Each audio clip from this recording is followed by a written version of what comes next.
Hello friends, welcome back to this channel. लक्ष्य तक आपके साथ। उम्मीद है आप सभी बेहतर होंगे। जैसा कि आज 11 अप्रैल है और हम लोग आज के जो भी कल रात तक के सुर्खियों से बने हुए हैं सारे क्वेश्चंस को डिस्कस करने वाले हैं। जो भी आपके लिए इम्पोर्टेंट हो सकता है वो सारे हम लोग आज डिस्कस करेंगे। तो चलिए सेशन को स्टार्ट करते हैं। सेशन को स्टार्ट करने से पहले जिसने अभी तक टेलीग्राम पर हमारा चैनल ज्वाइन नहीं किया है, इसी नाम से है लक्ष्य तक आपके साथ नाम से ही, जा करके उसको सर्च करिए और उसको ज्वाइन करिए। इसकी पीडीएफ आपको वहीं पर प्रोवाइड करा दी जाएगी, आप वहाँ से उसको डाउनलोड कर सकते हैं। और जिसको नहीं मिल रहा सर्च करने पर वहाँ पर टेलीग्राम चैनल पर, तो वो जा करके इस चैनल की डिस्क्रिप्शन बॉक्स में उसको लिंक मिल जाएगी, वो उसको ज्वाइन कर सकता है लेकर के। हमारे अदर चैनल्स भी हैं और जो अलग अलग प्रिपरेशन कराते हैं, तो उसके अकॉर्डिंग आप अपने सुविधा अनुसार उस चैनल को जा करके ज्वाइन कर सकते हैं। सभी की लिंक आपको मिल जाएगी वहीं इसी चैनल के डिस्क्रिप्शन बॉक्स में। और बाकी जो हमें इंस्टा पर भी फॉलो करना चाहते हैं वो कर सकते हैं, उसकी भी लिंक नीचे दी गई है। तो चलिए सेशन स्टार्ट करते हैं। सेशन स्टार्ट करने से पहले जो आज की हमारी मोटिवेशन कोट है वो देख लेते हैं, जो हमें एनर्जेटिक बनाने में क्या करेगा, हेल्प करेगा। तो चलते हैं, देख लेते हैं क्या कह रहा है। ना पूछ कि मेरी मंजिल कहाँ है, मत पूछो, कोई मत पूछो कि मेरी मंजिल कहाँ है, अभी तो सफ़र का बस इरादा किया है। ना हारूंगा हौसला चाहे कुछ भी हो जाए, ये मैंने किसी और से नहीं खुद से वादा किया। किसी और से वादा करने से अच्छा है आप खुद से वादा करिए और ये कहिए हम कभी हारेंगे नहीं, मैं कभी नहीं हारूंगा, मैं कभी नहीं हारूंगी। ये आपके अंदर दृढ़ संकल्प होना चाहिए, ये आपके अंदर डिटरमिन होना चाहिए खुद से, और हौसला होना चाहिए कि कुछ भी हो जाए मुझे हारना नहीं है। चाहे मैं सफल हूँ असफल हूँ, जब तक मैं सफल नहीं हो जाता हूँ लगातार कोशिश करता रहूँगा, फाइनली जब तक मैं पहुँच नहीं जाता हूँ। तो इसीलिए मुझसे कोई मत पूछो और ना ही आप किसी को मत बताइए कि आपका पर्पज़ क्या है, बस उसको करके दिखाइए, बस लगे रहिए, क्योंकि कहा भी गया ना कि जब तक तोड़ूंगा नहीं तब तक छोड़ूंगा नहीं। इसलिए लगे रहिए जब तक आपको लक्ष्य मिल नहीं जाता है। तो चलिए आज का सेशन अब स्टार्ट करते हैं। टाइम बहुत वेस्ट कर लिया बता करके मैंने आपको सारी चीज़ों। फर्स्ट क्वेश्चन क्या है, किस बंगाली, पहले कलर चेंज कर लेते ताकि क्लियर रहे चीज़ें। किस बंगाली लेखक ने हाल ही में 2022 का प्रतिष्ठित ओ हेनरी पुरस्कार जीता है। तो बहुत ही इंपॉर्टेंट है गाइस ये क्वेश्चन, और इसको आप लोग स्टार लगा करके नोट कर सकते हैं कि किस बंगाली लेखक ने अभी हाल ही में 2022 का प्रतिष्ठित कौन सा पुरस्कार, ओ हेनरी पुरस्कार जीता है। तो किसके द्वारा जीता गया है, अमर मित्रा के द्वारा जीता गया है। तो ये कैसे लेखक है, ये बंगाली लेखक है। तो ये भी आपको ध्यान रखना है कि ये कैसे लेखक है, बंगाली लेखक है और इन्हीं के द्वारा इसे जीता गया है। तो इनकी एक कहानी है, छोटी सी कहानी है, तो उसका नाम क्या है वो आप लोग देख लीजिए, वो पूछा जा सकता है। एक इनकी ये लघु कहानी है, इसी के लिए इनको किया गया है लघु कहानी, और उसका नाम क्या है वो हम लोग देख लेते हैं। एक मिनट, जो लघु कहानी है उसका नाम है गाँव बरो। ये लघु कहानी इन्होंने क्या की थी, इसको 1977 में लिखी थी, 1977 में इसको लिखी थी। और इसी के लिए इनको क्या किया गया, और इन्होंने इसको जो लिखी थी इसका पहले अनुवाद भी इन्होंने इंग्लिश में ट्रांसलेट किया था। और वो किस नाम से जो इंग्लिश में ट्रांसलेट किया था वो ये भी नोट कर लीजिए, हो सकता है ये नाम ना दे करके जो इंग्लिश में ट्रांसलेशन किया था वो पूछ ले कि ये किसकी पुस्तक है, तो वो भी आपको पता होना चाहिए। द ओल्ड मैन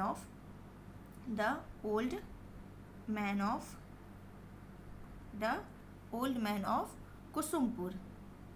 कुसुमपुर एक गांव है, तो ये वहीं के क्या है, द ओल्ड मैन। तो इस टाइप से इन्होंने लिखा, इसको ट्रांसलेट किया, और जो ओरिजिनल इनकी क्या है, ये गांव बरो है। तो इसी के लिए इनको क्या किया गया है, 2022 का प्रतिष्ठित ओ हेनरी पुरस्कार इन्हें मिला है। अगर बात करें इनकी, तो इनका जन्म कहाँ हुआ था, इनका जन्म मतलब ये कहाँ से जन्म हुआ था, ये मतलब कहाँ से बिलोंग करते हैं, कहाँ इनका रेजिडेंशियल है, तो ये कैलकाटा, कहाँ के, कोलकाता के। तो ये ध्यान रखिएगा, ये भी पूछ सकता है। कभी कभी क्या होता है पूरी चीज़ें दे देगी, आंसर में सब दे देगा कि ये इनके द्वारा जीता गया, बट ये रहते कहाँ हैं, कहाँ से बिलोंग करते हैं, तो कोलकाता से। तो ये भी आपको ध्यान रखना है। और ये जो पुरस्कार स्टार्ट हुआ है दिया जाना, ये कब से स्टार्ट हुआ, 1919 में ही शुरू हुआ था। क्लियर। तो पहले जो दिया जाता था, ये पहले अंग्रेजी में दिया जाता था, इंग्लिश में दिया जाता था, बाद में इसको सभी भाषाओं में दिया जाने लगा। अब भाषाओं की बात आई है तो हम लोग बात कर लेते हैं ये किस अनुसूची में, हमारे भारतीय संविधान के किस अनुसूची में भाषाओं की बात की गई है। तो ये 8वीं अनुसूची में की गई है। और जब हमारे 8वीं अनुसूची में बात की तो मूल संविधान में कितने भाषाएं थे उस टाइम, तो कितने थे, 14 थे। कितने थे, 14 थे। नाउ अब कितने, वर्तमान में कितने हो चुके हैं, 20 2 हो चुके हैं। अब इसके अंदर बहुत डीप नहीं जाएंगे, नहीं तो टाइम बहुत ज़्यादा हो जाता है और लेक्चर लंबा हो जाता है। तो बस यहीं तक रखते हैं, फिर कभी इसको और डिटेल में डिस्कस कर लेंगे कि जो अदर ऐड किए गए वो किस किस अमेंडमेंट के थ्रू ऐड किए गए। ऑलरेडी मैंने अपने लेक्चर में कई बार बताया, ठीक है। तो अभी इसको यहीं तक रखते हैं और बात करें कि अभी क्या नाम है, सरस्वती सम्मान भी दिया गया, जो भी मैंने अभी 2-3 दिन पहले लेक्चर में बताया था। सरस्वती सम्मान ये किस नंबर का है? 31 नंबर का है। किसे दिया गया है? प्रोफेसर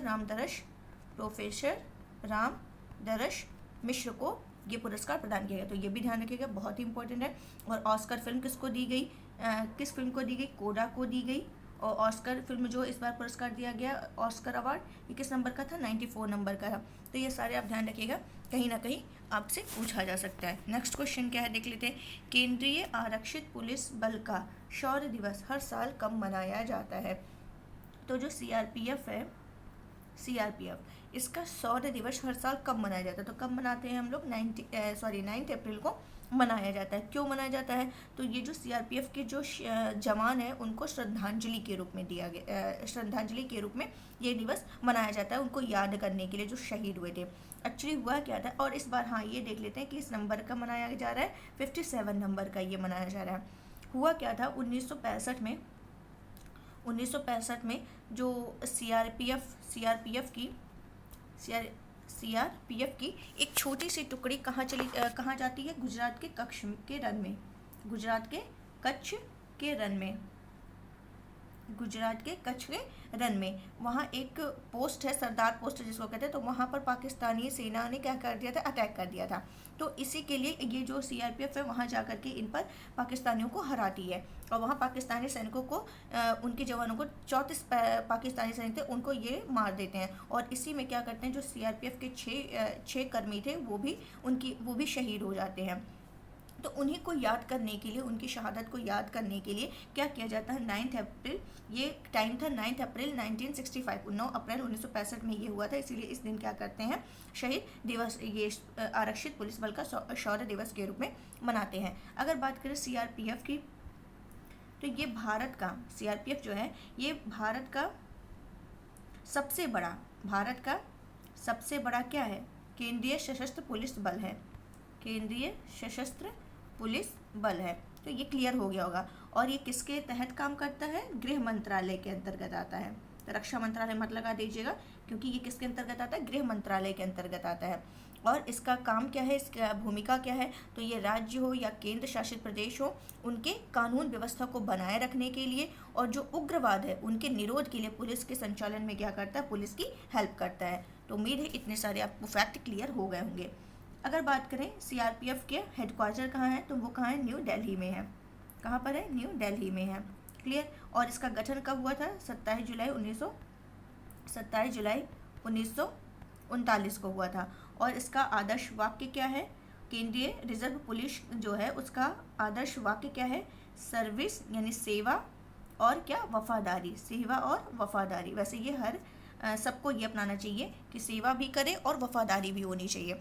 और यहाँ के महानिदेशक कौन है? सीआरपीएफ के महानिदेशक कौन है? तो उनका क्या नाम है? उनका नाम है कुलदीप सिंह। तो ये भी ध्यान रखिएगा, बहुत ही इंपॉर्टेंट है कि वहाँ के क्या नाम है? महानिदेशक जो है उनका नाम है, हेड कौन है? कुलदीप सिंह है। और अगर बात करें एनडीआरएफ के हेड कौन है? अतुल करवाल। ये भी ध्यान रखिएगा। असम राइफल के क्या नाम है? हेड कौन है? तो उनका नाम है प्रदीप नैयर। और अगर ये तटरक्षक बल, भारतीय तटरक्षक बल के प्रमुख की बात करें तो वीरेंद्र सिंह पठानिया भी मतलब 2-3 महीने पहले नियुक्त हुए। तो ये ध्यान रखिएगा, इंपॉर्टेंट है, कहीं ना कहीं पूछा जा सकता है। बीएसएफ के प्रमुख कौन है? पंकज सिंह है। तो एक साथ नोट कर लीजिए ताकि आपको इसको लर्न करने में, रिवीजन करने में आसानी रहे। चलते हैं नेक्स्ट क्वेश्चन देख लेते हैं क्या कह रहा है हमारा। चर्चा में रही पुस्तक कौन सी पुस्तक है देख लेते हैं। The Maverick effect, the inside story of India IT revolution नामक पुस्तक के लेखक कौन है? तो वो कौन है? हरीश मेहता है। कौन है? हरीश मेहता है। तो पुस्तक का नाम देख लीजिएगा, the Maverick effect, story of the inside story of India IT revolution. तो ये है क्या? ये हरीश मेहता के द्वारा लिखी गई। और हरीश मेहता जो है वो नैसकॉम के पहले अध्यक्ष रह चुके हैं। तो इनका और ये नैसकॉम जो है इसका संबंध किससे है? इसका संबंध सॉफ्टवेयर और IT सेक्टर से है। सॉफ्टवेयर और IT सेक्टर से है। और वर्तमान में देखा जाए तो अभी वर्तमान में बता दे रहे हैं कि इस नेस्कॉम के अध्यक्ष कौन है। अभी फिलहाल इसकी बात करते हैं कि नेस्कॉम क्या है। तो ये सॉफ्टवेयर और आईटी सेक्टर कंपनी है। तो इसी से इसका नेस्कॉम का संबंध है, जिसके पहले अध्यक्ष कौन थे, हरीश मेहता थे। तो इन्होंने क्या किया है अपनी इस पुस्तक में द मेवरिक इफेक्ट में क्या किया है, नेस्कॉम के बारे में, किसके बारे में, नेस्कॉम के बारे में सारी चीज़ें वर्णन की है। तो ये आपको ध्यान रखना है कि ये हरीश मेहता की पुस्तक का क्या नाम है। और देख लेते हैं इसके जो नेस्कॉम है इसकी अभी वर्तमान में कौन है। तो वर्तमान में पहली महिला अध्यक्ष जो है वो है रेखा मेनन, पहली महिला अध्यक्ष भी हैं, तो इसलिए ये इम्पोर्टेंट भी हो जाता है, रेखा मेनन। और भी आत्मकथा, और भी मैं बुक का नाम बता दे रही हूँ, फटाफट आप लोग रिवीजन कर लीजिए। जैसे फेयरलेस गवर्नेंस किसका था, ये जो पहली आईपीएस ऑफिसर है किरण बेदी, उन्होंने लिखी है। सनराइज आवर अयोध्या, ये किसकी है, सास सनराइज, सास सलमान, तो ये भी ध्यान रख सकते हैं आप लोग। उंगली ओरुवन, ये भी मैंने कई बार बताया है, ये किसका है, ये नाम से ही पता चल रहा है कि किसका है, के स्टालिन का है। के स्टालिन कहाँ के हैं, के स्टालिन कहाँ के हैं, ये तमिलनाडु के सीएम है, तमिलनाडु सीएम है। नाउ क्लियर हो गया होगा। चलते हैं नेक्स्ट क्वेश्चन की तरफ। किस झील के कायाकल्प हेतु निवासियों, बहुत ही इंपॉर्टेंट है, बहुत ही इंपॉर्टेंट, जितना स्टार बना सकते हैं बना लीजिए क्योंकि बहुत इंपॉर्टेंट है। किस झील के कायाकल्प के लिए निवासियों और अधिकारियों के मध्य 9 अप्रैल 2022 को एक अनोखी साझेदारी किसकी शुरुआत की गई। तो ये ध्यान रखना है, अथवास किससे संबंधित है, अथवास संबंधित है झीलों के कायाकल्प के लिए, झीलों की सफाई के लिए, झीलों के कायाकल्प के लिए किसके, ये अथवास की शुरुआत की गई है। अथवास क्या है, एक पहल है जो किसके द्वारा, जो किसके मतलब किनके बीच, निवासियों और अधिकारियों के बीच के लिए ये स्टार्ट की गई है। इतना क्लियर हो गया। और इसका संबंध किससे है, तो इसका संबंध है डल झील से। और डल झील कहाँ पर, आपको पता हो गया होगा, जम्मू कश्मीर में। और ये किससे संबंधित है, डल झील जो है ये वहाँ के जो लेफ्टिनेंट गवर्नर हैं, क्या नाम है उनका, मनोज सिन्हा, उन्हीं के द्वारा इसका क्या किया गया है, शुरुआत की गई है। आई थिंक इतना क्लियर आपको हो गया होगा। अगर बात करें डल झील की, तो डल झील जो है वो श्रीनगर का क्या कहलाता है, गहना कहलाता है, और कश्मीर का मुकुट कहलाता है। और जम्मू कश्मीर की क्या है, ये जम्मू कश्मीर की दूसरी सबसे बड़ी ये झील है। दूसरी सबसे बड़ी झील कौन सी है, जम्मू कश्मीर की डल झील है। तो दूसरी अगर है तो पहली कौन सी है, तो पहली है इसकी उलर झील है। जम्मू कश्मीर की पहली सबसे बड़ी झील उलर झील है। इतना क्लियर हो गया होगा। और बहुत बार मैंने बताया है कि डल झील पर मतलब सेबी के द्वारा जो तैरता एटीएम स्थापित किया गया वो कहाँ पर किया गया है, इसी झील पर किया गया। तो ये भी ध्यान रखिएगा, बहुत इंपॉर्टेंट क्वेश्चन है। और देश का पहला फ्लोटिंग एयर थिएटर का स्थापित किया गया, वो भी यहीं पर स्थापित किया गया है। तो ये सारे आप ध्यान रखिएगा, कहीं ना कहीं कोई ना कोई क्वेश्चन 100% इसमें फंसेगा ही फंसेगा। चलिए इतना तो मैंने बता दी। ये जो अथवास है इसकी मीनिंग भी बता दे रहे कि इसका मतलब क्या होता है। तो अथवास का मतलब क्या होता है, हाथ मिलाना। अथवास का मतलब क्या है, हाथ मिलाना। और हाथ मिलाना मतलब कि कौन कौन हाथ मिलाएगा, ये निवासी लोग और अधिकारी लोग, ये दोनों हाथ मिला करके क्या करेंगे, जो ये पहल है यानी कि किसके लिए है, झील के कायाकल्प के लिए, उसको साफ करने के लिए। तो ये दोनों मिलकर के काम करेंगे। क्लियर। और इसका उद्देश्य क्या होगा, तो जो राज्य की विरासत के जो विकास है, संरक्षण है, उसमें इसका जो प्रभावी सामुदायिक भागीदारी इसका क्या है, उद्देश्य है। उम्मीद है ये भी आपको क्लियर हो गया होगा। तो चलते हैं नेक्स्ट क्वेश्चन को देख लेते हैं कि कितना इंपॉर्टेंट है। ये देखिए, वो 1 मिनट इसको शॉर्ट में दिखा दूँ। ये देखिए, झील की सफाई हो रही है, सब मिलके कर रहे हैं। चलते हैं नेक्स्ट क्वेश्चन की तरफ। ये भी बहुत ही इंपॉर्टेंट है आपका। क्या है, राष्ट्रपति रामनाथ कोविंद ने 10 अप्रैल 2022 को किस राज्य में कौन से मेले की, माधोपुर घेड मेला का शुभारंभ किया है। तो कहाँ किया है, ये गुजरात में किया है। गुजरात के एक्चुअली जो गुजरात का जो पोरबंदर है, गुजरात का पोरबंदर, वहाँ से 60 किलोमीटर, गुजरात के पोरबंदर से 60 किलोमीटर दूर है ये कौन सा, माधोपुर जो है ये गुजरात के पोरबंदर से 60 किलोमीटर की दूरी पर स्थित है। इसको माधोपुर घेट बोलते हैं। और ये क्या है, एक समुद्री तट है। क्या है, समुद्री तट। और वहीं पर इसका क्या किया जा रहा है, आयोजन किया जा रहा है। इस मेले का आयोजन वहीं किया जा रहा है। और इसका उद्घाटन किसने किया है, रामनाथ कोविंद जी ने किया है। तो ये आयोजन कब हुआ, ये रामनवमी के दिन इसको स्टार्ट किया गया है। इतना क्लियर हो गया होगा। और देखा जाए तो इस मेले में क्या होता है, मतलब क्या माना जाता है, क्यों ये मनाया जाता है, इसलिए कि ये जो माधोपुर घेड है, ये यहाँ पर जो भगवान कृष्ण, 1 मिनट मेरे पास इमेज होगी, 1 मिनट, ये देखिए, जो भगवान श्री कृष्ण हैं और जो रुक्मणी हैं उनके शादी के, उनके विवाह का ये माधोपुर जो है वो क्या है, साक्षी है। माधोपुर जो है ये साक्षी किसके, भगवान श्री कृष्ण और रुक्मणी के विवाह का। इसीलिए यहाँ पर क्या किया जाता है, हर साल इसका आयोजन किया जाता है माधोपुर घेर मेले का। आई थिंक क्लियर हो गया होगा। और इसको केंद्र सरकार के द्वारा इस आयोजन को राष्ट्रीय सांस्कृतिक प्रसंग के रूप में भी मान्यता दी गई है। और ये जो है 5 दिन तक चलेगा, ये 5 दिन तक मेले का आयोजन किया जाएगा। तो उम्मीद है ये सारे फैक्ट आपको बहुत ही अच्छे से अब क्लियर हो गए होंगे। तो और हाँ, ये किस समुदाय के द्वारा किया जाता है, वहाँ पर तो किया जाता है, तो ये किस समुदाय के द्वारा, मिसमी समुदाय के द्वारा। किस समुदाय के द्वारा, ये भी ध्यान रखिएगा, किसके द्वारा आयोजित किया जाता है, मिसमी समुदाय के द्वारा। चलिए, अब ये क्वेश्चन पूरा हो गया है। तो इससे रिलेटेड कहीं से भी कोई क्वेश्चन आएगा तो आपका स्किप नहीं होगा, बस ईमानदारी से आप देखेंगे तो बिल्कुल नहीं होगा। चलते हैं नेक्स्ट क्वेश्चन के लिए। और ये बहुत ही ज़्यादा, यहाँ पे तो आप पूरे कॉपी में भी स्टार बना लीजिए तो भी कम पड़ेगा, ये बहुत ही ज़्यादा इंपॉर्टेंट है। चलिए देख लेते हैं।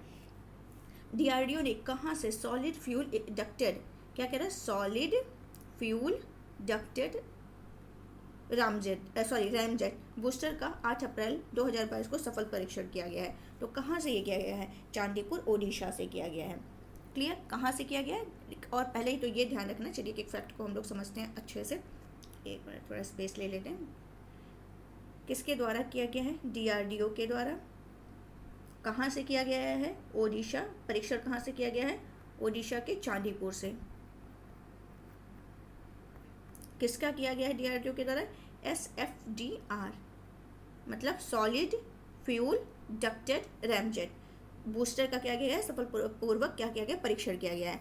और इसको किसके सहयोग से विकसित किया गया है, SFDR को किसके सहयोग से विकसित किया गया है, तो DRDL के द्वारा। ध्यान से सुनिएगा, DRDL यानी कि रक्षा अनुसंधान और विकास प्रयोगशाला। क्लियर, DRDL हैदराबाद द्वारा अन्य डीआरडीओ प्रयोगशाला जैसे, और जो अन्य प्रयोगशाला है डीआरडीओ के, जैसे RCI है और HEMRL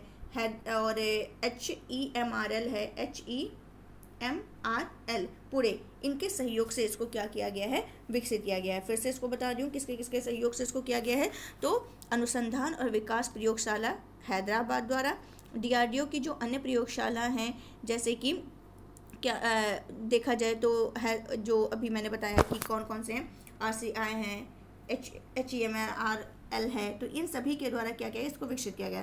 तो ये बहुत ज़्यादा इंपॉर्टेंट नहीं है, बस इसको इतना ध्यान रखिएगा कि कहाँ से किया गया, चांदीपुर ओडिशा से किया गया है। और ये दोनों जो है, ये जो SFDR जो है, ये किसके सहयोग से विकसित किया गया, तो ये भी ध्यान रखना, भारत और रशिया।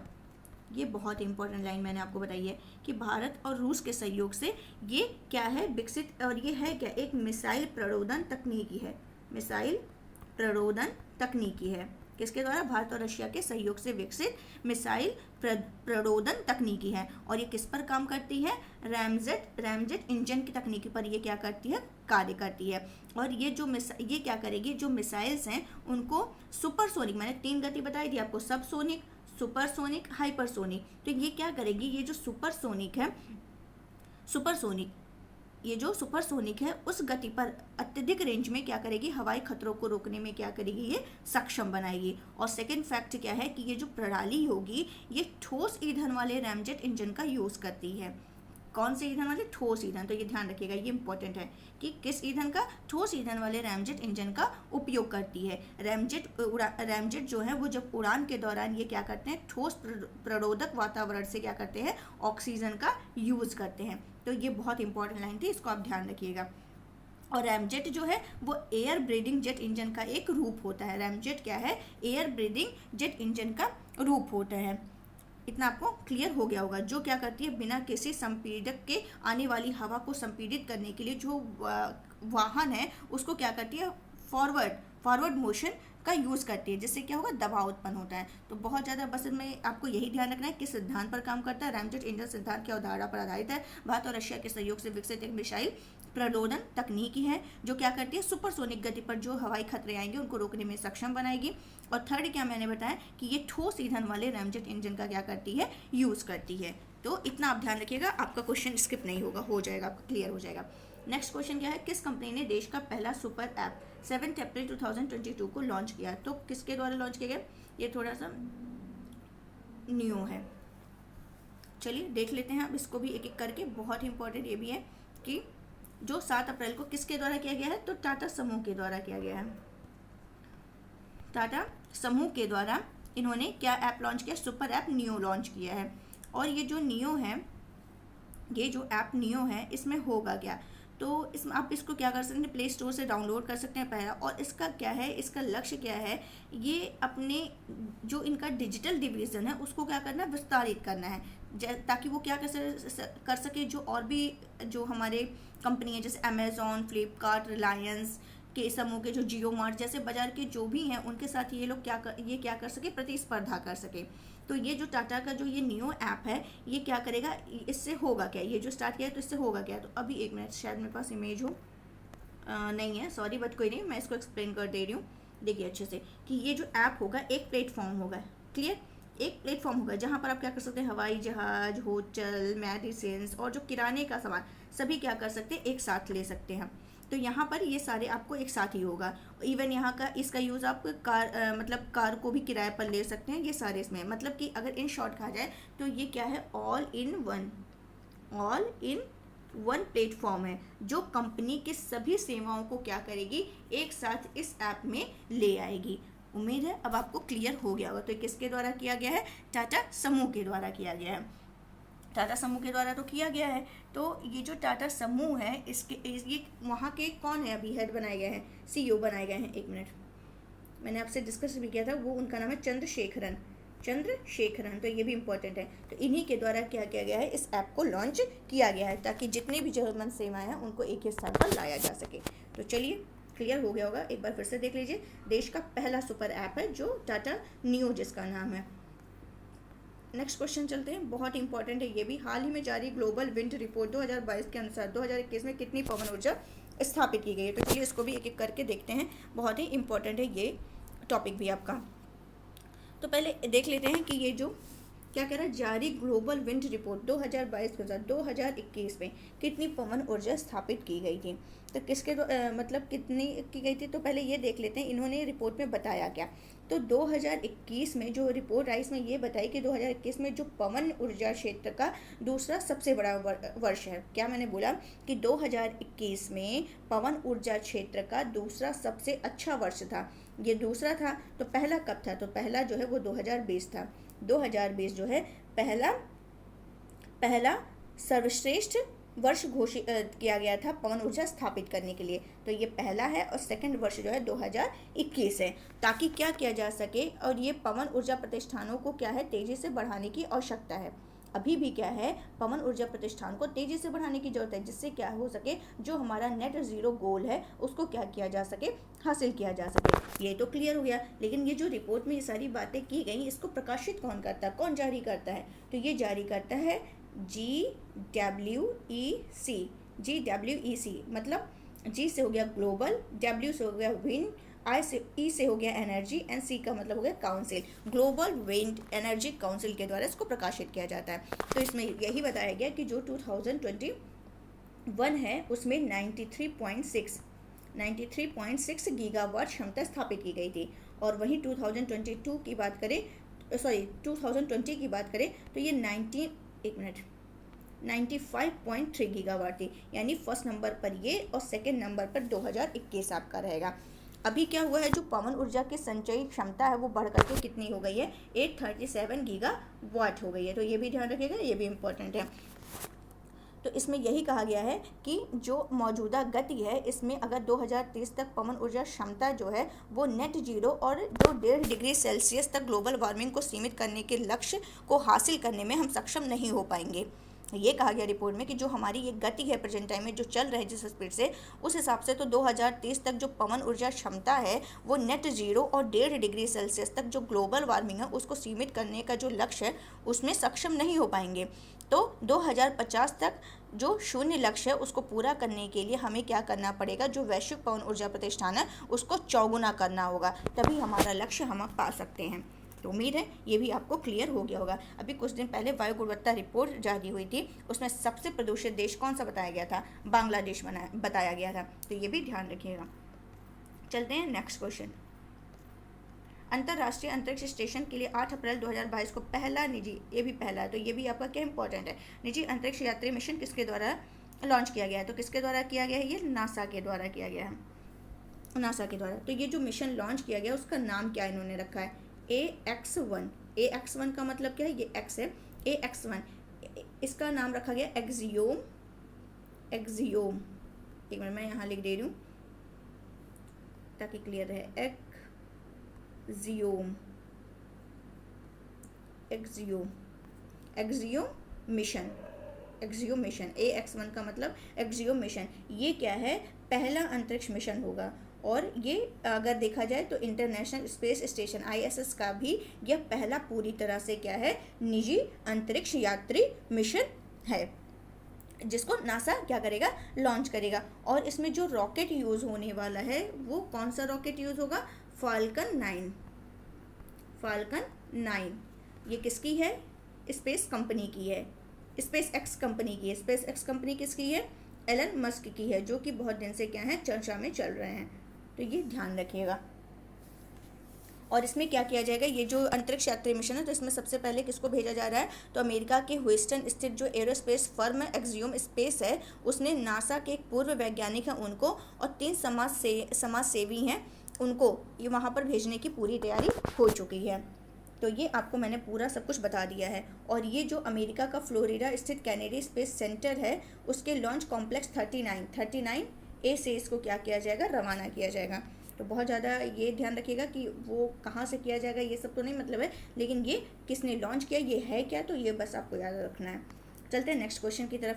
10 अप्रैल 2022 को इमरान खान अविश्वास प्रस्ताव से हटाए जाने वाले पाकिस्तान के पहले प्रधानमंत्री बन गए हैं। वह किस राजनीतिक दल से संबंधित है, तो ये भी इंपॉर्टेंट है, ध्यान रखिएगा। ये किस राजनीतिक दल से संबंधित है, पाकिस्तान तहरीक ए इंसाफ से ये क्या है, संबंधित है। तो ये भी आपको क्लियर हो गया होगा। तो चलते हैं इसमें भी थोड़ा से हम लोग जान लेते हैं, बहुत ज़्यादा डीप नहीं जाएंगे, बस शॉर्ट में इसको समझ करके हम लोग क्या करते हैं, निकल लेते हैं। इसमें क्या हुआ है कि एक्चुअली जो पाकिस्तान के प्रधानमंत्री हैं इमरान खान, तो नेशनल असेंबली में जो मतलब विश्वास मत होता है उसमें ये हार गए और देश के इतिहास में उनके पाकिस्तान में देखा जाए तो अविश्वास प्रस्ताव के माध्यम से हटाए जाने वाले ये क्या है, पहले प्रधानमंत्री बन गए हैं। तो पाकिस्तान की संसद में इमरान खान सरकार के खिलाफ क्या हुआ था, पेश हुआ था अविश्वास प्रस्ताव। तो वहाँ पे क्या हुआ, मतदान हुआ जिसमें 174 वोट क्या है, 174 वोट इनके किसके, ये इमरान खान के विपक्ष में पड़ते हैं, इमरान खान के विपक्ष में पड़ते हैं। तो इस हिसाब से इनको क्या किया जाता है, ये कहा जाता है कि ये पाकिस्तान के ऐसे पहले प्रधानमंत्री हैं जो अविश्वास प्रस्ताव के माध्यम से क्या किए गए हैं, हटाए गए हैं। कितने साल के हैं, 69 साल के। तो ये सब आपको ध्यान रखना है। और अभी इसके इतिहास में कभी ऐसा अविश्वास प्रस्ताव के जरिए किसी को भी अपदस्थ किसी को हटाया नहीं गया है, तो ये भी आपको ध्यान रखना है। और कोई भी प्रधानमंत्री पाकिस्तान में, कोई भी पाकिस्तानी प्रधानमंत्री ने अभी भी कार्यालय में अपने पूरा 5 साल का कार्यकाल भी पूरा नहीं है। एक्चुअली ये कब आए थे यहाँ पर पाकिस्तान में PM के पद पर, 2018 में आए थे। और जब आए तो उन्होंने कहा कि हम इस पाकिस्तान को क्या करेंगे, नया, यानी वादा किया कि नया पाकिस्तान बनाएंगे। उसी के साथ सत्ता में आए थे, क्योंकि उस समय क्या था, जो इकोनॉमिक दृष्टि से देखा जाए बहुत ही परेशान था पाकिस्तान, और उनकी सरकार जो थी विदेशी मुद्रा भंडार और बहुत सारी चीज़ों से क्या कर रही थी, जूझ रही थी। तो ये आए, बोले कि मैं क्या करूँगा, पाकिस्तान को नया बनाऊँगा। पाकिस्तान को नया बनाने के चक्कर में इन्होंने क्या किया, उसको और भी डुबो दिया। और चाइना से ही बहुत ज़्यादा इन्होंने क्या किया है, ऋण लिया है। और चाइना की तो यही पॉलिसी है, ऋण दे करके उसको क्या करना, कमज़ोर करना, उसको फंसा लेना। तो यही इनके साथ भी हुआ है। तो ये सारा आपको समझ में आ गया होगा। चलते हैं अब अपना नेक्स्ट क्वेश्चन देख लेते हैं। हाँ, ये किससे संबंधित है, ये ध्यान रखिएगा, किससे, राजनीतिक दल से। तो पाकिस्तान तहरीक इंसान से ये इंसाफ से ये क्या है, संबंधित है। और अब जो है तो ये क्लियर हो गया। और चलते हैं अब नेक्स्ट क्वेश्चन की तरफ। इस तस्वीर ने हाल ही में, बहुत ही इंपॉर्टेंट है, बहुत ही इंपॉर्टेंट क्वेश्चन, 100% आएगा। किस तस्वीर ने हाल ही में 2022 के लिए world press photo of the year का पुरस्कार जीता है। तो जो टाइटल थी पुरस्कार, ये जो इसी टाइटल को मिली है, किसको, कमलूप्स रेजिडेंशियल स्कूल, कमलूप्स रेजिडेंशियल स्कूल। तो ये कनाडा के एक फोटोग्राफर हैं, कनाडा के फोटोग्राफर, उनका क्या नाम है वो मैं बता दे रही हूँ, इंपॉर्टेंट है, एम्बर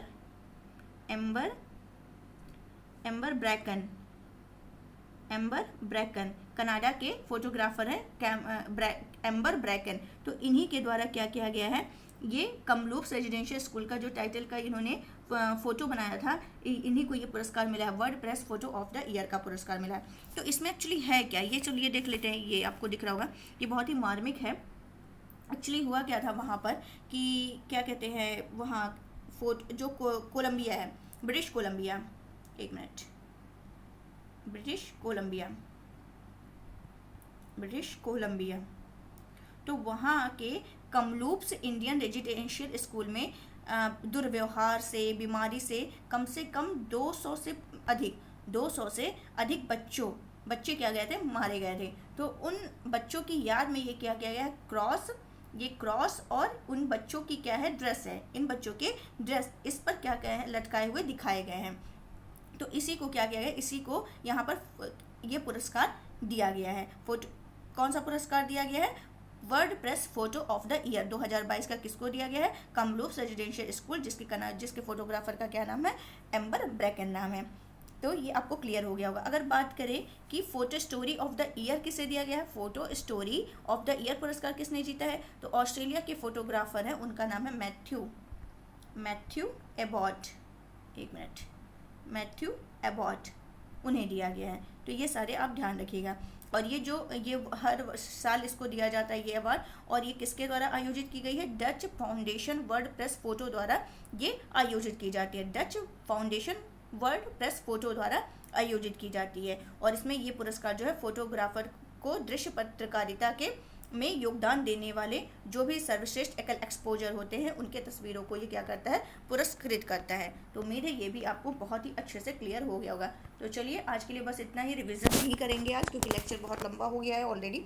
तो हम लोग इसको लेक्चर का रिवीजन जो है कल कर लेंगे। तो आज के लिए बस इतना ही। उम्मीद है आपको सेशन समझ आया होगा, पसंद भी आ रहा होगा।